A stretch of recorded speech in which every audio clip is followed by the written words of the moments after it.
안녕하세요, 투민TV의 포민쌤입니다. 자, 이번에는 산업기사 기사 응시자격 2편 영상으로 찾아뵙는데요. 1편에서는 응시자격은 어떤 게 있고, 그리고 관련 학과나 관련 경력은 어떻게 확인하는지 이런 기본적인 내용 자세하게 다뤄놓았으니까 만약에 그 부분에 대해서 궁금하신 분들은 1편 영상 꼭 참고해 주시고요. 이번 편에서는 응시자격이 되지 않는 분들이 학점은행제를 통해서 빠르게 응시자격을 갖추는 방법, 그리고 그 과정에서 조심해야 될 행정적인 그리고 제도적인 부분까지 자세하게 다뤄볼 예정인데요. 다른 영상에서는 얻기 힘든 정보들이니 끝까지 시청 부탁드리고요. 그럼 바로 시작해 보도록 하겠습니다. 그럼 응시 자격이 안 되거나 아니면은 상위 자격증을 취득하시는 분들이 학점은행제를 이용한다는 사실을 많이들 알고 계실 거예요. 그래서 조금만 검색해도 나오는 게 누구는 41학점, 누구는 106학점, 또 어디는 48학점이라고 하는데 이런 부분을 제가 상황별로 정확하게 정리해 보도록 하겠습니다.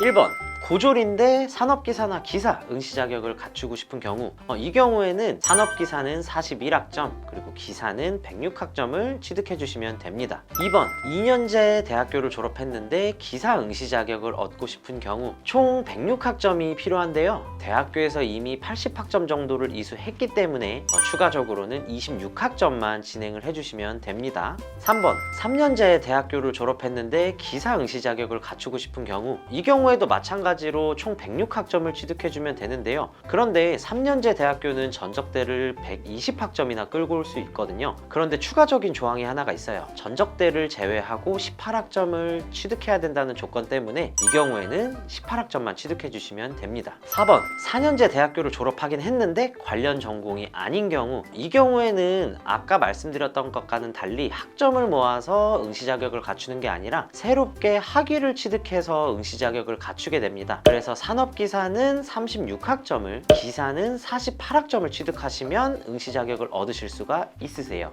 제가 최대한 쉽고 간략하게 이렇게 결론만 말씀드렸지만 사실 이렇게 진행하는데 엄청나게 복잡한 제도적, 행정적 부분이 존재합니다. 우선 41학점 혹은 106학점을 목표로 하시는 분들은 보유학점을 통해서 졸업 예정자 신분을 갖출 거기 때문에 학습자 등록을 하신 후에 이 과정이 끝나고 나서 학점 인정 신청까지 하셔야 합니다. 학위를 취득하지 않고 보유학점으로 진행을 하기 때문에 학습자 등록할 때 자격증 관련 전공으로만 잘 설정을 해두시고 전공, 교양, 일반 이런 거 상관없이 정말 자유롭게 41학점 혹은 106학점을 모아주시면 되고요. 분기마다 전공을 변경하면 사실상 모든 산업기사, 기사 응시 자격을 갖출 수 있고요. 또 학점 인정 신청은 1년에 총 4번, 1월, 4월, 7월, 10월에 가능하기 때문에 일정을 맞추기도 비교적 편합니다. 4년제 졸업자의 경우 36학점이나 48학점을 목표로 하실 텐데요. 이 경우에는 타전공이라는 과정을 통해서 새로운 학위를 취득해 응시 자격을 갖추기 때문에 학습자 등록, 그리고 학점 인정 신청, 그리고 마지막으로는 학위 신청까지 마치셔야 응시 자격을 얻을 수 있습니다. 필요 학점이 적기 때문에 유리한 부분만 있을 거라고 생각하시는 분들도 계실 텐데요. 그런데 이거는 학위를 취득을 해야 되기 때문에 의무 18학점을 채운다던가 전필학점을 모두 채워야 한다는 이러한 학위 취득 조건에 맞춰서 정확하게 진행하셔야 합니다.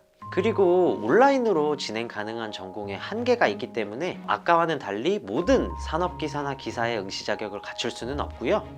95% 정도 되는 분야의 자격증만 커버할 수가 있습니다. 또한 학위 신청은 1년에 2번, 1월이랑 7월만 가능하고 학위를 신청하고 나서 학위가 나오는 데까지도 거의 2달 가까운 시간이 걸리기 때문에 일정을 맞추기가 비교적 어려운 편이죠. 그런데 이 모든 과정에 가장 중요한 점이 하나가 있습니다. 바로 이 조건을 필기시험 전날까지는 완료하셔야 한다는 점이에요. 이건 신청 날짜 기준이 아니라 필기시험 전날까지 행정 처리가 완전히 완료되어야 하기 때문에 학습자분들이 이런 세부적인 일정까지 맞추기에는 굉장히 어렵습니다. 이런 행정 절차에서 실수가 발생하는 경우 어렵게 필기 합격해 놓고 서류 제출 기간 지난 다음에 이 합격이 취소되는 경우도 있습니다. 그래서 이 응시 자격을 갖추는데 학점은행제를 진행하시는 분들은 이러한 행정 절차나 제도적인 부분을 굉장히 신경 쓰면서 진행을 하셔야 하세요.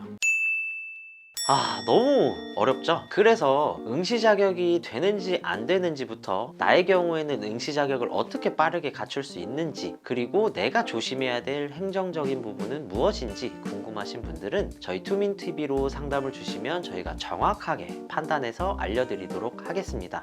그리고 이런 행정적인 부분 너무 어려워, 나는 그냥 선생님들 도움 받으면서 진행하시고 싶은 분들도 언제든지 편하게 연락 주시면 되고요. 당연히 이 상담에는 비용이 발생하지 않고 주말, 밤낮 상관없이 언제든지 도와드리고 있으니 가능하실 때 편하게 연락 주시면 되겠습니다. 그렇다면 저희는 또 유용한 정보를 가지고 다음번에 찾아뵙도록 하겠습니다. 영상 재밌게 보셨다면 구독, 좋아요, 알림 설정까지 부탁드릴게요. 그러면 다음에 뵙겠습니다. 안녕.